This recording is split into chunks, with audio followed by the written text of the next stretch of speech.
Don in London, hello. It's October the 6th, 2000 and a bit. My video is all about recovery from addiction to either substance or behaviour. I'm losing my words this morning. Start again. Don in London, October the 6th. My video is all about recovery from addiction to substances and behaviour. My substance of choice was alcohol. Could have been anything else. Most of all, I was frightened by going anywhere else with them, and alcohol was freely available. But also my behaviour, how I behaved around people, places and things, needing, wanting, desiring to be with the right people in the right place, doing the right things and having the right things, and often wanting more of the right things as they occurred naturally in marketing, adverts and so on. So very much driven to fit in, driven to be whatever I thought I ought to be successful and be seen as successful in careers, I guess. Or rather, maybe just left alone to my own devices as I became more and more dependent on my best friend being alcohol, of course. And it seemed to get in the way at the end of my drinking, whereas before it seemed to make anything possible. So there was a real calamity in the making. Drink afforded me the luxury of fixing myself. I used to fix myself, drink, and as a consequence fix myself in terms of my feelings and my ability to cope with what was going on around me, to be able to feel happy or sad as life was. So alcohol helped me express my feelings, usually at the extremes, when life was extreme. And the interesting thing is, as I became more and more successful, the more extreme life got. And I burnt out in the end, trying to be whatever I thought I ought to be for you, whoever you were. But I was a very helpful chap along the way, and very good at problem solving, making decisions and finding a way forward for people and organisations. But in the end it became more of the same old stuff. Nothing changed in my opinion. But then again, my opinion was coloured by the type of work I did and the types of situations and scrapes I seemed to live. And then alcohol had me in its grip, and in the grip of those ways of living where addiction had taken over. I needed to drink to feel physically okay, and I craved it when I didn't have it. I felt wrong when I didn't have the alcohol. And my behaviour around being with people and included trying to find the next right relationship, the next right job, the next right this or that or the other. It was all torment in the end. And I burnt out, definitely. And as a consequence, I stopped drinking for a year or two and tried to re-establish myself in a different way, but always trying to look right, not actually feeling right, and feeling right in the moment of now. So I kept on drinking to the point where I couldn't stop. I just wanted oblivion. I just didn't want to wake up anymore. And from a big life, as I thought it was, to a very small life, sitting on a park bench, not wanting family to know where I was, not wanting to engage in anything to do with reality. And where did it get me? Well, intensive care, more than once, still arguing, still in the throes of alcohol, making light of a very dangerous situation. After all, who laughs and jokes when they're in intensive care and life is about to be expunged, and treats people...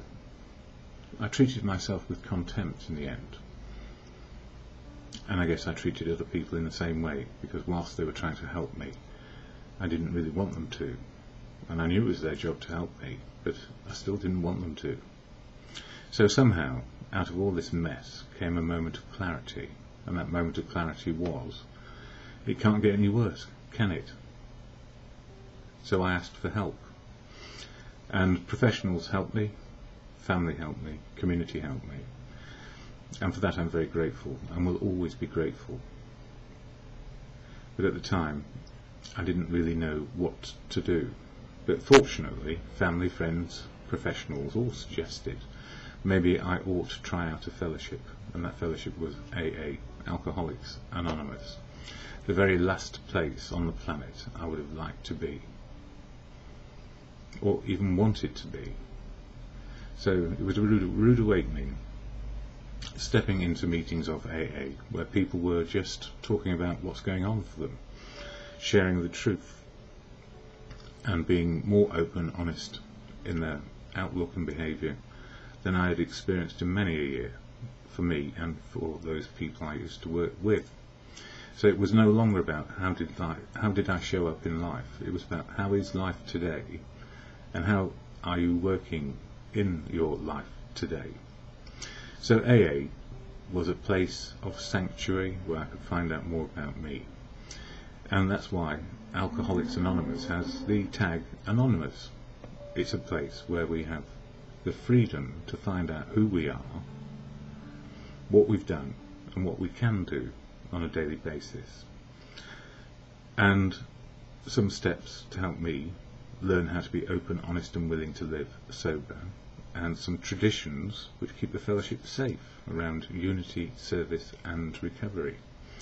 And I discovered that nobody spoke on behalf of anybody else, and that nobody was under any rule, law or regulation which could be violated. We were all the same size in fellowship, with an equal voice, an equal opportunity to find out and learn how to be sober, without being told what to do.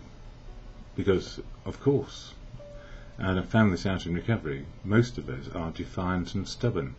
We'll keep on using our self-will and willpower to try and get ourselves out of any situation, which does make us very good at solving problems when we're sober, and unhappily not able to solve much when we're not sober.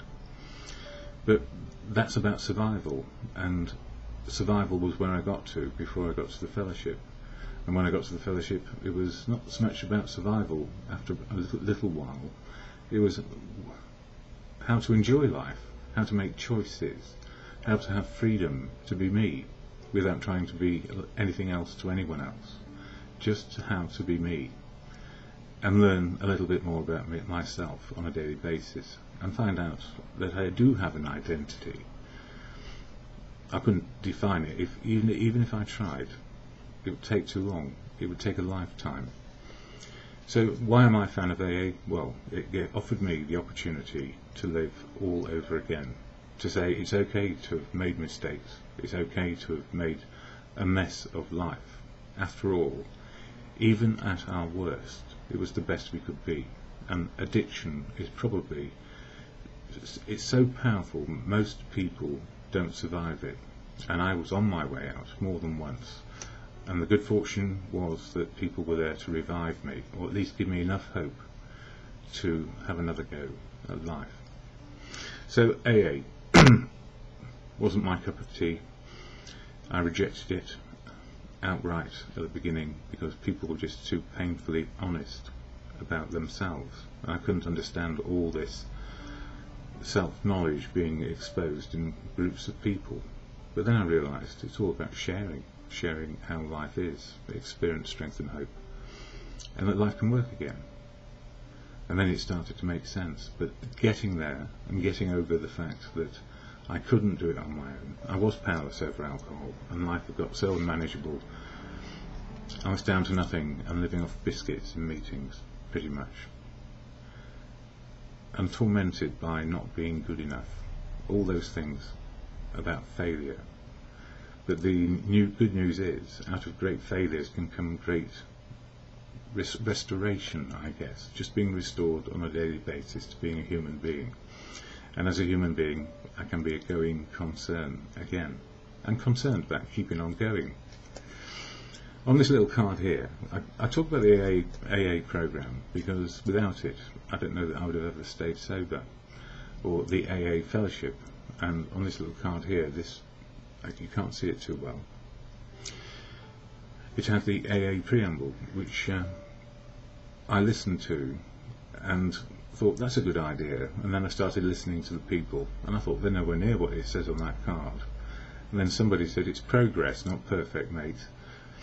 So we are all in this together, making progress and learning, because learning is the key. Humility to keep on learning. So there's no shame or guilt in learning life all over again. And if we're lucky, we learn that, we do that every day anyway. And if we don't feel shame or guilt by not being good enough, and just say, well, I'm learning a new experience, it's the first time I've experienced this, then life will work. It won't be the life you imagine, or well, it might be, actually. It might be just an extraordinary, ordinary life, normal, but extraordinary all the same, because it keeps on changing. So the AA preamble, and then I will be sharing from this book Daily Reflections, which is 1 page a day on sobriety, a bit of meditation if you like, to encourage us to keep sober rather than go the other way and get drunk. So first, the AA preamble. Alcoholics Anonymous is a fellowship of men and women who share their experience, strength and hope with each other, that they may solve their common problem and help others to recover from alcoholism. So it's helping ourselves and helping others. The only requirement for membership is a desire to stop drinking. And I don't know that I had a desire to stop drinking when I started with AA. But the other part of it was a desire to stop drinking meant that's all the reason for being there, to find out how to stop if indeed I want to stop. So I was still in ignorance to an extent of my situation, and a lot of denial that I needed help, but I could do it on my own still. But why? Why do it on your own? There's no point. You're trying to go out there every day and present yourself as perfect, when in fact we're not. There is great promise in not knowing, but there's a great big stumbling block if we think we know where we are and we're capable of doing anything again. We might be able to, but we'll see. So, a desire to stop drinking. There are no dues or fees for AA membership, and indeed it's free. But some of us do have a few pennies to spare, so we contribute towards rent for the room, tea, coffee, biscuits and literature, and a little bit of admin as well. But it's kept to a bare minimum, a prudent reserve, so there are never any issues around money. If there ain't no money to discuss, we only discuss when we haven't got enough, and then some of us dig a bit deeper. But the point is, if you haven't got any money, it doesn't matter, and don't ever feel, like I did, the need to put in whatever little bit of money you had, just in case people thought you weren't pulling your weight. It's amazing, a fellowship where you don't have to do anything but be yourself. Yes, there are no dues or fees for AA membership. We are self-supporting through our own contributions, and this is the most important bit for me. Well, all of it's important, but this is most important for me. AA is not allied with any sect, denomination, politics, organisation or institution. It does not wish to engage in any controversy, neither endorses nor opposes any causes. So AA is not allied to anything, all about a desire to stop drinking and share about it. But everybody in the fellowship is affiliated in some way or other to something else. A belief, a cause, you name it, an organisation. So everybody shares about their life and how it's working sober. But we don't adopt the values, beliefs, ideas of others unless they're similar to our own. So no one can tell you what to do or impose their views on you. They can't make you that like them. The only thing that we do is try to be sober. And coming on to our primary purpose is to stay sober and help other alcoholics to achieve sobriety. So we share about it incessantly, how it's working today, usually, or how the steps work, the 12-step program, to be open, honest and willing. And on the same piece of card inside it has got the 12 steps and the 12 traditions on there. So steps on one side, traditions on the other. And on the back it's got this meditation which works any time of day. That's my final bit. So the steps 12 of them. They're all about understanding how to live. And they work. And they become timeless principles. And by that I mean they're timeless because they work any time. And they're principles because they help me and they guide me in how I want to behave in the world. So the steps work for me. And I read them over and over again in my early days. And I thought, yes, I know what they're saying, and I thought about it, but they're not really based on reality, or the reality I have right now. And I was still mad as a hatter, and still trying to work out what sober meant, being restored to sanity, letting go and letting good things happen, doing a life story, sharing the life story, looking at my liabilities, my behaviour, and my feelings of fear, need to put a brave face on and cover up in case somebody found me out. And how to have a bit of courage, faith and confidence. How to make a list of amends to people I've harmed and be willing to make them. How to make those amends without doing further harm.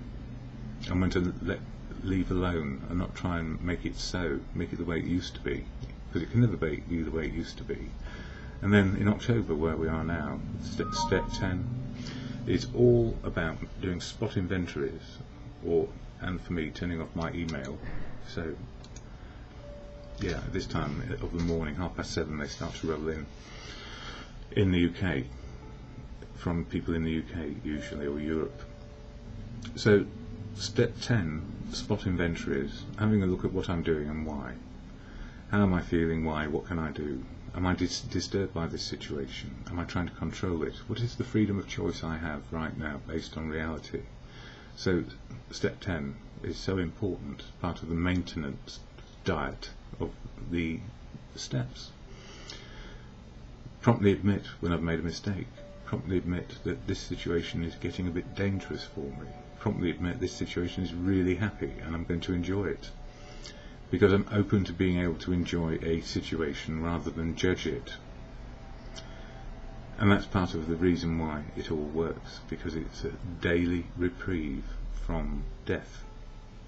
And we can go back to a living death of drink, and if we have to try and control our drinking, as many people have tried in the past, I did in my early days. Well, one drink won't do the damage, but of course one drink leads to another, because one drink won't work fast enough anymore to find that fix or oblivion. So we rush at it, get completely smashed, and we can die of it.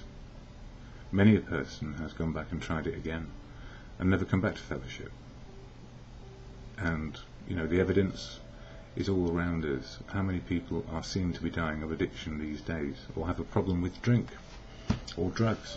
It used to be 1 in 13 households in the UK, according to the National Health Service. But I imagine when it's stressful like this, the Chancellor of the Exchequer, our banker if you like, in the UK for the government, puts taxes up on alcohol and he gets more revenue in.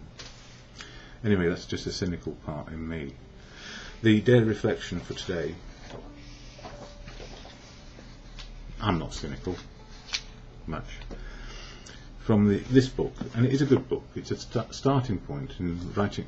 One of the things that you can do in the fellowship, as we start to discover from our life story, our history, what's worked and what hasn't worked, we build on what worked, and we can let go of those things which don't work anymore.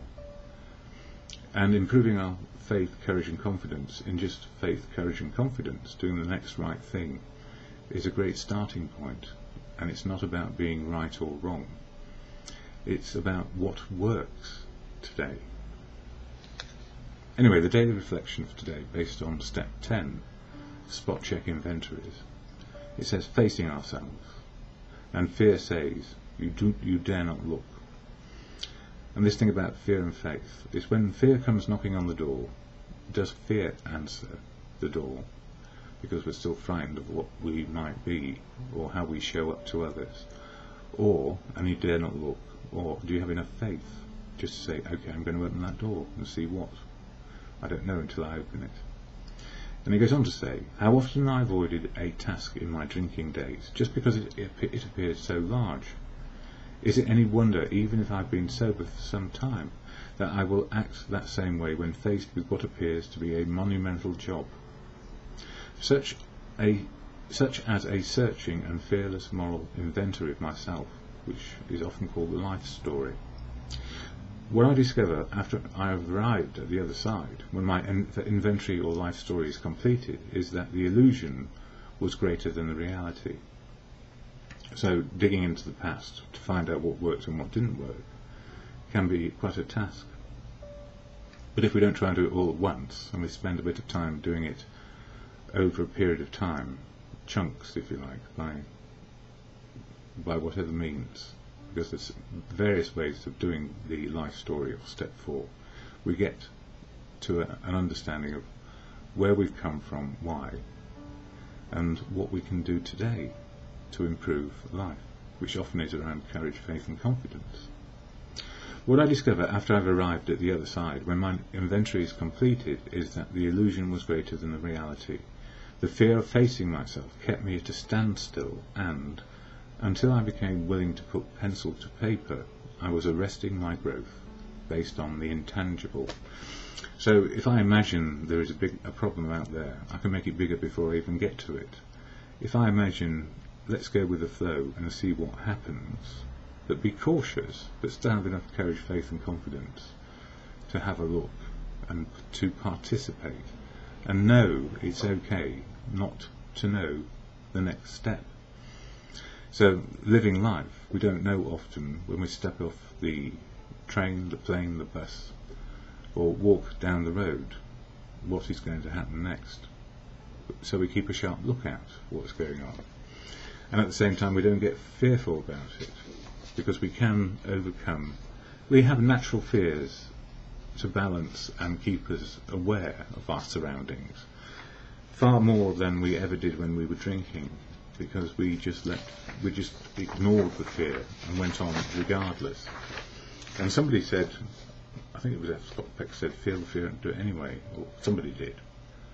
It's one of the Pecks, maybe. Feel the fear and do it anyway. Well, I say feel the fear and make a judgment about how fearful or how much courage, faith and confidence I need, and what does my gut tell me? Is this a level of fear which is acceptable? Feel the fear and do it anyway. And Nike came up with just do it, and many people in business still operate to this one. It's called JFDI, just fucking do it, because I'm telling you to. And that really creased me up.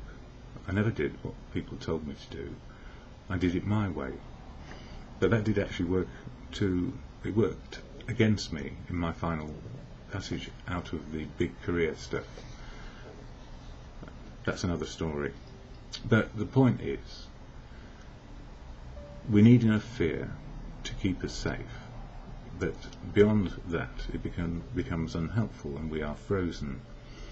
So irrational fears of some things. Some people have vertigo and a fear of heights. Well, that's quite a natural one, because we have lost our feathers. We're not designed to fly. But what do? We strap on some wings, some of us do, and go hang gliding or parachuting, because it's a thrill.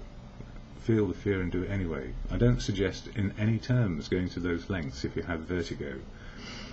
But if you enjoy doing a sport like that and you are adept and skilled at it, there is a bit of fear and a lot of skill, but there is still a risk, and it's what that risk is to you. So don't just do things because feel the fear and do it. There still needs to be a little bit of carefulness in there. Courage, faith and confidence to be able to do it based on being trained to or learning with others. And that's how the steps work in the program, learning with others what works today, because today is all that counts, really.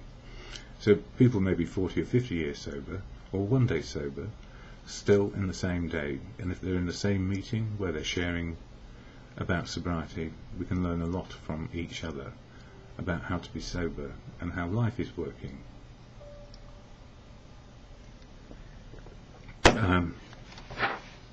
Some of my thoughts this morning.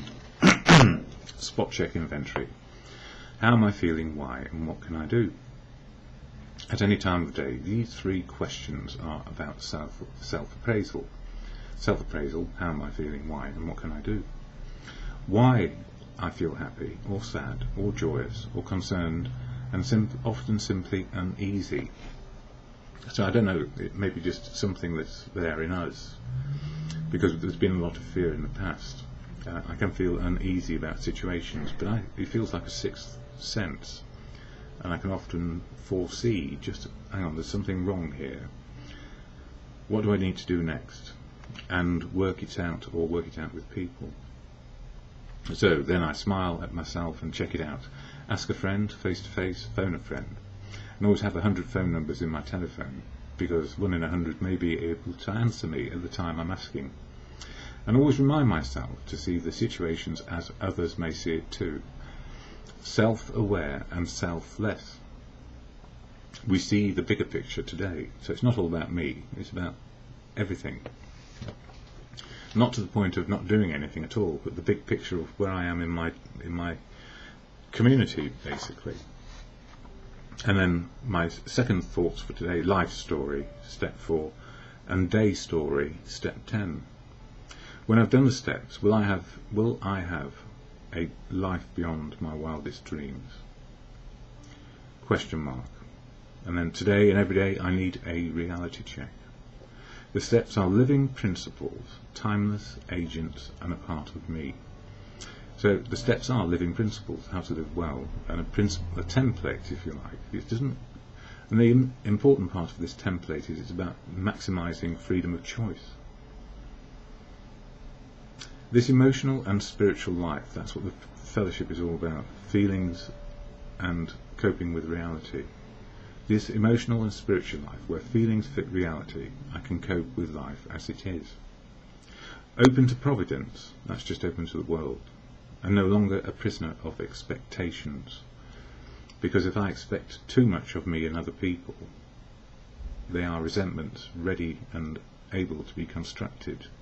I didn't deserve that. They treated me badly. Don't forget, people do their best at their worst. And if you see that their worst is their best to move on. Freedom to choose in this imperfectly perfect moment of now. That's where I got to. Open to providence and no longer a prisoner of expectations. Freedom to choose in this imperfectly perfect moment of now. So that was this morning, and some of the previous years. If you really knew me, would you be able to love me? Secrets keep us stuck. Covering up, putting energy into useless deceptions. When we deny the truth of who we were and are to ourselves, spiritual progress is impossible. So if we can't cope with reality, which is where the spiritual angle always is, life is always spiritual, we're all spiritual, everything's happening, and spiritual happens in the moment of now. If we can't even see ourselves, then progress is pretty impossible. Or the progress is into oblivion yet again. In good conscience, forgive yourself, free yourself, and tell yourself the truth. After all, it is just for today. So the more truthful we are about what we know and what we don't know, we find out what we don't know is important to learn about in some ways, depending on what we're doing. So if anybody ever criticises you and says, by your age you ought to know that, you can say, well, if by my age I haven't had that experience, I don't know that. And that's okay with me. But I can learn about it. But if you see it as something bigger than what you want right now, bugger off. Or rather, I need to bugger off and mind my own business. It's best that I keep it.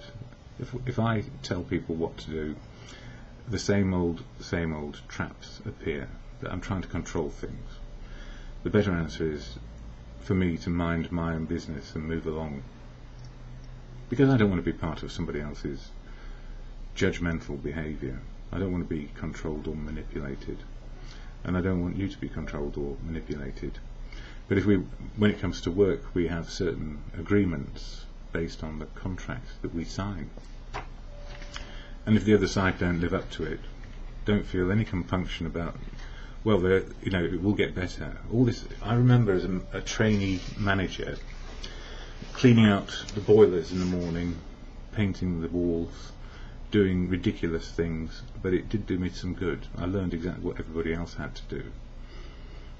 But they didn't pay me as a management trainee. They were underpaying me and expecting 80 hours for 40 hours pay. And I stuck with it long enough to get myself clear and help family, and then go back to university and say to myself, I'm not going to work like that ever again, where people exploit me. But I did. But now I don't. What's the difference? I have freedom to choose, because I'm not hanging on to an emotional connection which doesn't exist. You cannot have a contract which is emotional with an organisation which is there to use you as a resource. And one of the best things that ever happened is that most departments around personnel issues now brought human resources. So if they're treating you as a resource, a commodity, and not as a human being, you've got an answer to your absolute needs. Work as a resource for the contract if you agree to it, and beyond that everything is negotiable.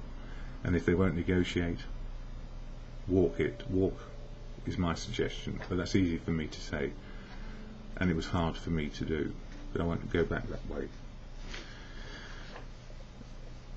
People will do all sorts. They will construct team building things where we're all supposed to be in love with each other. Well, actually people do love each other, it's just natural. But if you're doing it under the auspices of a company which is a commodity resource based organisation, you are a resource. Never forget that, because the people at the top don't give much of a damn about you in most organisations, especially when they're earning 250 times what you're earning, because they don't see it the same way as you see it. A little bit of me coming out there. And fear says you dare not look. Every day we will make decisions. Some work out, some do not go the way we imagined. Usually we fear what we perceive as weakness and failure. The strength is sharing misfortune. The strength in sharing misfortune is our gift in fellowship. And wisdom, the strength of sharing everything is there. Of sharing everything is there. Is nothing to fear today. Yeah, the strength of sharing everything is there is nothing to fear today. Sometimes I can't even read my own words and get them right. But that is the strength. If we share our problems and get them out in the open, and we've lost the fear of being rubbished or fearful, people won't criticise us in fellowship for sharing how blinking awful life is and what we're having to put up with. They want to hear that because it reminds them exactly what may have happened to them. But what are the solutions to those things? Well, by sharing them, it's getting the fear out of the way. I fear losing my job because X tells me do it or else. And that might be the contract that we agreed to at the beginning, but now we're a bit wiser. We're saying, well, actually, bugger that, I'm off. But you can't change organisations as an individual. Organisations only learn when their staff turnover is so high they can't operate anymore. You know, that's the other part of the economics of any situation. And the world is in turmoil financially because of greed. And people don't see that, and especially the financial institutions, which are engorged in many ways with the greed of the people within them, and how they are built to operate, and the rules that they have for engagement. So I don't blame the individuals, but I do actually blame the way that they are all set up. And now it is done with will. Organisational will and corruption. Anyway, I'm getting off the point again, aren't I? But the point is, I can get off the point, and it doesn't harm me today. I'm not going to do anything silly and think that I can make it all different, because one person can't. It's going to take a monumental change in attitude before anything happens. And of course those in power at the moment have got plenty of money to sit still and not worry about what's happening to the rest of us. That's another bit of politics. Apologies. Previous years, and I'm aware the time's going on, so let's just see what's here. Wanted dead or alive. Me alive today. So I wasn't ever sure whether I wanted to be alive in the last few years of my drinking. So alive today, yes, with other chronic ailments, but that's okay. Who am I? Always a good question for me and for you. And if you really knew me, would you love me? Yeah. Questions like these rattle around inside us as we fear life, fear people, and fear showing ourselves completely. But if we don't show ourselves completely, how will people be able to love us? Self-prejudice is always good, a good starting point to foster fear. Self-hate, self-deprecation, and worse, turning away from real life as we apply the same prejudice to everything we touch. We live a lie and find solace in the lies of others. Like the office party or a social function where we need to be jolly just because we are supposed to be jolly. Jolly exhausting without a drink, and jolly liberating if we have had a bucket of our favourite alcoholic tipple. Yeah, because we get a different freedom from alcohol, which is beyond our natural instincts, as people might say, or wanting things we would never really want, or expressing the wants that have always been there in a drunken way and finding ourselves in hot water. Fear knocks on the door and faith answers. Indeed, in recovery life, we develop our faith, courage and confidence to tell the truth as we know it right now. So we work on truth right now, but it may not be quite the truth, which is, if we share it, we get more information. Fear of telling the truth, not to rock the boat, and to protect ourselves means we keep doing half-hearted, half-dead to us activities which are closing us down. In work life we feel obliged often to toe the party line. Sometimes through economic necessity we need work and toil to make money to keep a roof over our heads. So realism comes into this. Until we see a choice to move on and keep faith with ourselves. In family life, here is the nub of where we feel a white lie will suffice. Open, honest and willing, we develop our spiritual living, which is living in the moment. And when we lie, we hinder our spiritual living, because if we have to tell a white lie about the truth somebody already knows, or has an inkling about, that little white lie just impedes us. We start back on the track, and they get to be bigger lies. Our program of recovery through practice of the 12 steps is hard work in early days, and hard work every day. Emotional and spiritual well-being for ourselves and others is made possible by telling the truth as we know it right here and now, today. When a partner says, "Do I look fat in this?" how do we answer? The real answer lies in our spiritual being today. I love you as you are, and yes you do. I mean, if your partner, a girl, you look at, doesn't matter what size a girl is. Doesn't. It really doesn't. From my own personal experience, all women are beautiful once you plug into their beauty.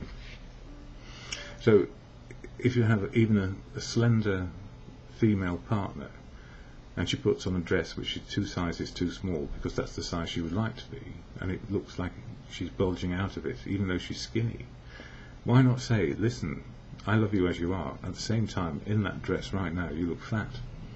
Because, or if asked, you don't volunteer you're fat in that dress because the person isn't, the description of being fat is nothing, it doesn't work for me anyway. Women are designed most often to have curves in all the right places because boys like curves. And I defy anybody, well no, there are some people around who've got some cockeyed ideas about all that stuff. Fear of hurting someone unnecessarily, or just unable to tell a simple truth, or what is the payoff for deception to us and the other person. Excuse me. Lies start small and get big. A fat lie. Every time we tell a lie, every time we tell a lie, big or small, we may reason our way forwards, but the feeling is always there, fear of truth. Truth liberates everyone and stops self-prejudice and prejudice generally. We find we cannot be intolerant, and in step 10, tolerance and love are seen as key. Tolerance for the way we are and still making progress, and tolerance and love for others still making progress. I remember going shopping with partners in the past, girls, and when they picked an outfit which they looked good in, I said, "You look good in that." And if they then went back for a smaller size, "I'm going to go on a diet in order to." This will be an incentive. It's no incentive whatsoever. It's just another way of beating yourself up. I did tell the truth mostly, and every time I told the white lie, then of course when you go out in the evening and somebody else sees your partner and looks at them as if to say, "That dress is too small for them. How do I feel? And how does my partner feel?" Well, truth be known in the moment allows a person to make decisions about buying a dress which fits, rather than something which doesn't fit or may fit next week when they've starved themselves for a week or two. The trouble is with immediate starvation is immediate putting it back on after you've used the dress. Anyway, women are beautiful as they are. Truth liberates everyone and stops self-prejudice and prejudice generally. We find we cannot be intolerant. And we need tolerance and love for others, still making progress. Of course, tact and diplomacy, asking others to judge themselves if they must, but not asking us to validate them with lies. It is an art, not a harsh statement. It is tact with care. And it is always about spiritual and emotional well-being. Spiritual, in the moment of now, and emotional, feeling right about what we're doing. And life is an art and not a science, although many of us tried and failed the thinking scientific route and drank out our frustration and resentments at the world. Love is a feeling, as the song goes by Boston, and love is a feeling. Life is about your feelings. Yet we would rather it was thinking, controlling, manipulating, scientific, so that we can get a handle on it. Love is love, and love changes in the moment, every day. Either we cherish more or cherish less. Spiritual is always now based on truth, and love is a feeling we just have now, and life is always in the present. So much time spent covering up the past, covering up in the present with an imagined brighter future means we have lost touch with the now. So pretending to be okay in order to get whatever we think we're going to get, some gain, doesn't really help us. So much time spent covering up the past, covering up in the present with an imagined brighter future means we have lost touch with now, and we miss the colourful life around us right now, in the moment. And as we dream of the future, we make no choices to let it happen. So time spent in future, the vision of next week I'll be this, next month I'll be that, next year I'll be on top of the world.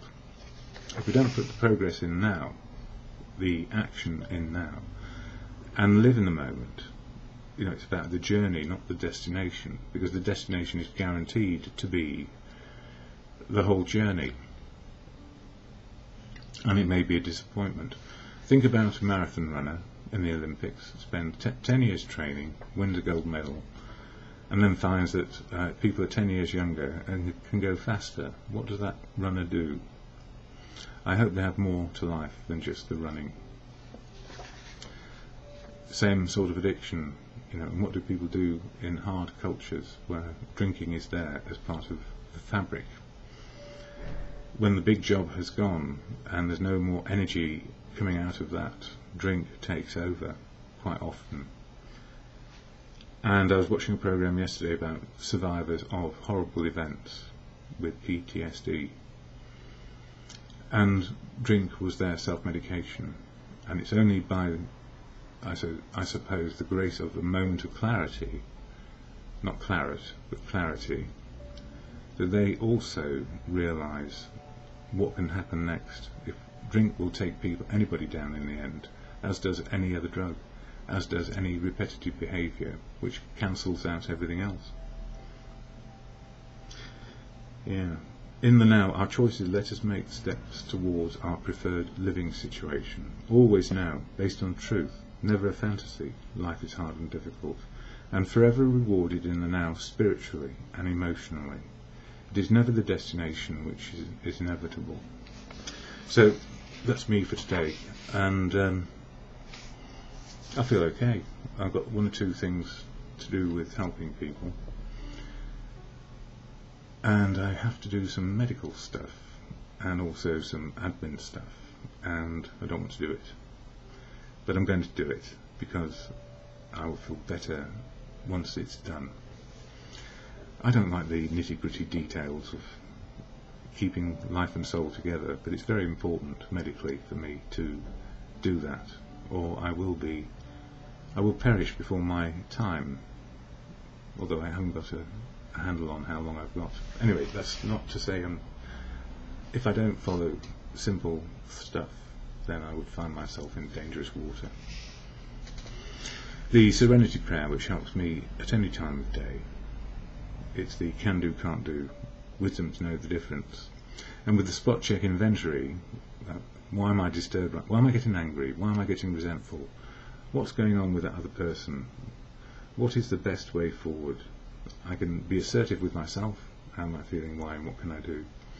And if it's with other people, well, obviously we need to work things out together. How are we feeling? Why? And what can we do? Is empathy.